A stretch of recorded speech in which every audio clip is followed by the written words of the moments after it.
spot reducing fat. You cannot. You want to lose fat, you don't have a choice in where you lose in your body, but you do have a choice in losing it overall by being in a caloric deficit. Number two, waist trainers. All you're doing is creating insulation, which equates to water loss. However, water loss does not equate to fat loss. The moment you drink your water, you're replenishing everything you just sweated out. Third, soreness as a measurement of workout effectiveness. No, if you're sore too often, too much, then that could be your body's way of telling you maybe you're just pushing too much and you're not recovering enough. Soreness should never be used as a way to monitor progress or the effectiveness of a workout.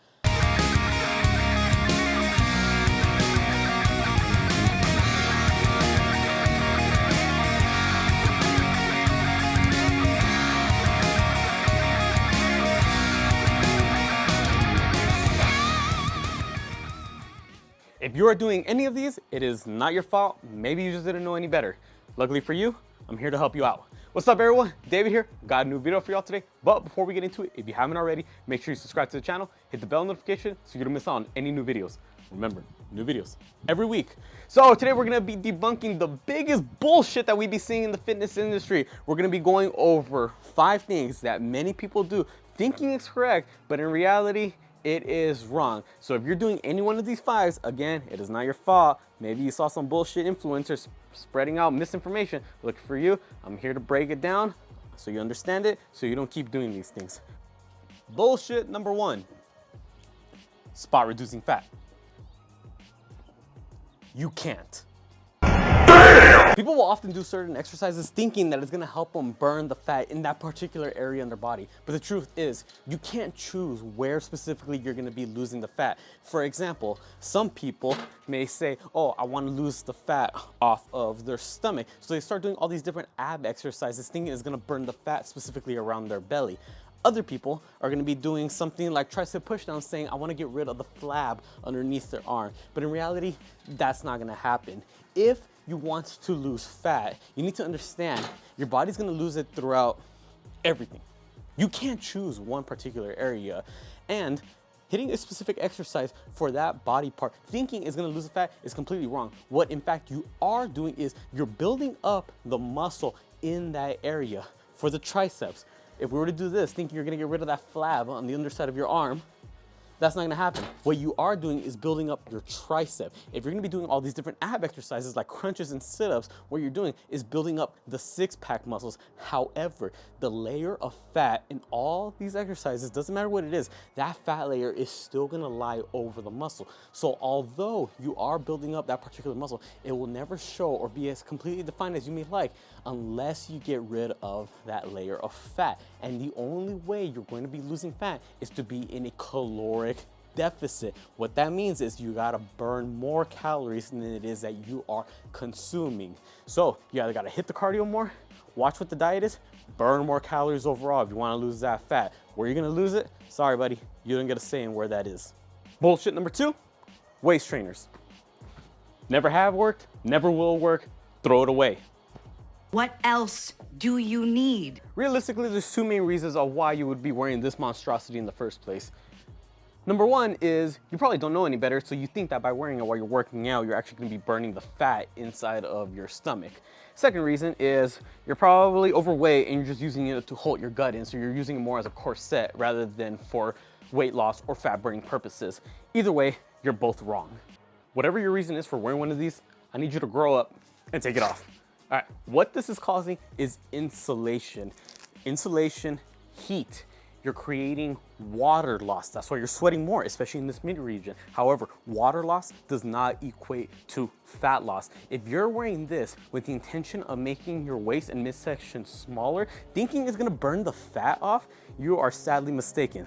This is gonna heat up this midsection, and it's also gonna be compressing your organs. So if for whatever reason you do happen to see that your midsection is getting smaller and smaller, most likely it's due to the compression of your organs from how tight you're using this. Again, this is not a corset. You shouldn't even be having to use this in the first place. If you wanna make this region smaller because you have too much belly fat there, then first off, remember the first BS tip that we gave you, you can't spot reduce fat, right? You don't choose where you're losing that body fat. However, if you are overweight, be in a caloric deficit, burn more calories than you're eating. Ditch this, protect your organs. Don't just squish them all together, all right? This is just water loss. After you're done working out, I'm pretty sure you're gonna be drinking water. So that is causing water out. You are gonna be causing water in. So you're pretty much just canceling it out. If you're worried about how big your midsection is, caloric deficit, try losing some weight in hopes that maybe it will make this area smaller. But remember the first tip, you don't choose where the fat happens to go. And before we move on to the next one, I'd like to point out this monstrosity, this bullshit that you're wearing in your waist, this goes hand in hand with sauna suits, sweatsuits, anything that creates overall body heat where you're just causing more insulation. Again, it's all the same thing. All you're doing is just sweating more, and the water loss does not equate to fat loss. The moment you start rehydrating, you're replenishing that water that you just sweated off. Bullshit number 3, thinking that using soreness as a way to measure the effectiveness of a workout is okay. It's not. What? Every time you expose your body to some type of new stimulus, whether it be you tried out a new exercise, a new workout routine, you pushed a little bit harder than usual, granted your body will be sore. But if you're finding yourself sore every single day, you wake up every single morning and everything just hurts, then that could be a pretty good indication that maybe you're just pushing it a little bit too hard. Again, soreness should never be used as a way to monitor how effective a workout is. The reason behind you being sore so often and so much could be the fact that maybe you're just pushing too hard and you're not recovering enough. That could be your body's way of telling you, hey, either tone it down a bit or feed me more calories and give me more rest in between workouts, because I'm not handling, and that's why your body's having to overcompensate and feeling this extra soreness that it shouldn't be feeling in the first place. If you have to constantly foam roll, massage a muscle, Theragun, ice, stretch, all these different modalities for recovery, if you have to constantly be using that over and over again to get your body back to a state where it can handle another workout, then you have to really evaluate how hard and how often you're pushing yourself with certain muscle groups. If you're really that sore in a particular area every single day, well then it's not gonna recover in time by the time you have to work it out for the next workout, and that ultimately is going to affect how often you can train that muscle group. It's going to affect how hard you can push it the next time you train it. So realistically, over time, you might be losing progress. Never use soreness as a way to monitor how effective a workout is. You should be using results such as how easy this weight fell, how did my form look, do I feel good going into a workout, how often did it take me to recover from that. Those should be different ways to monitor your progress, not soreness. Bullshit number 4. Thinking that stretching is the answer to any pain that you may have. Bro, what are you talking about, man? Now, I personally stretch every single day. The reason why is because I want my muscles to be more flexible to avoid any type of muscle tears, and also I want to improve my overall mobility so I don't feel so stiff. Now, for you personally, if you feel any types of aches and pains anywhere in your body and you think that stretching is going to be the answer to it, you're awfully mistaken. Sometimes you just need to strengthen the muscle groups around it or start avoiding certain things that are causing the stiffness in your muscles in the first place. Let's look at it this way. The piriformis muscle right here, that's the muscle that's associated with sciatica. One of the reasons that could possibly lead to sciatica is prolonged sitting for a long period of time. Who usually does this? People that work office jobs, people that drive trucks, anything that requires you to be seated for a long period of time can cause that muscle to become tight, therefore pushing down on the sciatic nerve, causing sciatica. Now, what do people do for that? They often stretch out that muscle group. And although, yes, that could possibly help if that's the reason that's causing your sciatica in the first place. But like I said, stretching isn't always the answer to everything. Maybe you just gotta avoid the certain activities that are causing the stiffness in the first place. Maybe instead of sitting for so long throughout the day, how about you actually occasionally go on some walking breaks, put alarms on your phone. Every half an hour, stand up, move around a little, do some of this. Maybe top of the hour, every hour, go for a walk. Maybe go to the lunchroom and back. Maybe head over to the other side of the building and back. Get some more movement. Ever heard of the saying, motion is lotion? Bullshit number 5. And this is particularly towards the ladies who refuse to start lifting weights because they claim they don't want to get too bulky. Newsflash, you won't. Believe me when I tell you, I've been trying to get too bulky for the longest time. It doesn't happen overnight. It's gonna take a little longer than you think. The women that you may think that do, quote unquote, look too bulky, they're either competitive bodybuilders who actually do this for a living, and this is how they make their money, or, there are other people that are on steroids that had a large part to do with them getting to that point in the first place. But if you're gonna start lifting weights, the moment you pick up weight, you're not gonna turn into the Incredible Hulk, all right? It doesn't happen overnight. Even males who are trying to get bigger, it doesn't happen overnight for them. No, you're not gonna get too bulky from lifting weight. The people that are like that because that is their actual goal, and it took them years to get to that point. That means it took them a long time of consistency, dedication, not missing meals, having the proper diet, not missing workouts, knowing what are the proper training modalities that work best for themselves. They took the time to figure out what works for them to get to that point because they wanted to get to that point. For you, you're not gonna get bulky overnight. No, what you are gonna see is better results for your physique if that's what your goal is, and you're gonna see that you're gonna start living a healthier lifestyle. Look around at the gym that you train at. What are the likelihoods that you're gonna be seeing a woman who is bulky?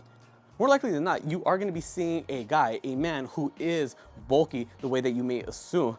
More likely than not, you will be seeing multiple women throughout the gym who are fit. They've been training and they got the physique that they want, but it's fair to say that they are not bulky. They are just fit, they're in shape. They built up the muscle groups that they wanted, and it's a physique that looks great on them. Same way that when we see guys, it's not often you see a big, massive bodybuilder in a gym, but it is very common that we see the average gym bro, the average gym girl who, you know, has all the right muscle groups developed. And we see this guy, he has wide shoulders, good developed chest, good arms, good legs, but it's not very often that we see these top level competitors that compete on the Olympia stage who are just excessively bulky. And it goes for both, male and female. We don't see it too often. No, you're not gonna get to that point the moment you start hitting a weight. There you have it, everyone. 5 of the biggest bullshit concepts that I've seen in the fitness industry that I hope that you will no longer be doing or applying to yourself after seeing this video. If you are going to be continuing on with anything, then you need to really understand why you're doing it in the first place, and hopefully you'll go about it in a different way. Again, spot reducing fat. You cannot. You want to lose fat, you don't have a choice in where you lose in your body, but you do have a choice in losing it overall by being in a caloric deficit. Number 2, waist trainers. All you're doing is creating insulation, which equates to water loss. However, water loss does not equate to fat loss. The moment you drink your water, you're replenishing everything you just sweated out. 3rd, soreness as a measurement of workout effectiveness. No, if you're sore too often, too much, then that could be your body's way of telling you maybe you're just pushing too much and you're not recovering enough. Soreness should never be used as a way to monitor progress or the effectiveness of a workout. 4th, stretching as the answer to everything. No, sometimes you just need to move around more and strengthen the muscle group so you're not so stiff in the first place. And then lastly, thinking that lifting weights will make you too bulky. Particularly if you're a woman with this mentality, trust me, you will not be too bulky. It does not happen over time. It takes years of consistency to get to that level if that is your goal in the first place. 5 bullshit tips out the door. I don't want to be hearing this anymore. I don't want to be seeing anyone doing these things in the first place.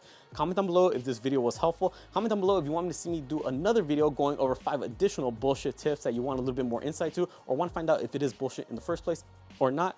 Also, comment down below any other video suggestions you'd like to see me do, whether it be about mindset, motivation, nutrition, diet, workout, training programs, or anything fitness related. I'd be more than happy to do so. Subscribe to not just my channel, but my girlfriend's channel and the couple's channel so you don't miss out on any new videos. Remember, we got new videos every week across the board for all 3 channels. And if for Instagram and TikTok, same thing. Make sure you follow me on my accounts, girlfriend's accounts, couple's accounts. I put all the links down in the description below. With that being said, I'll catch y'all next time.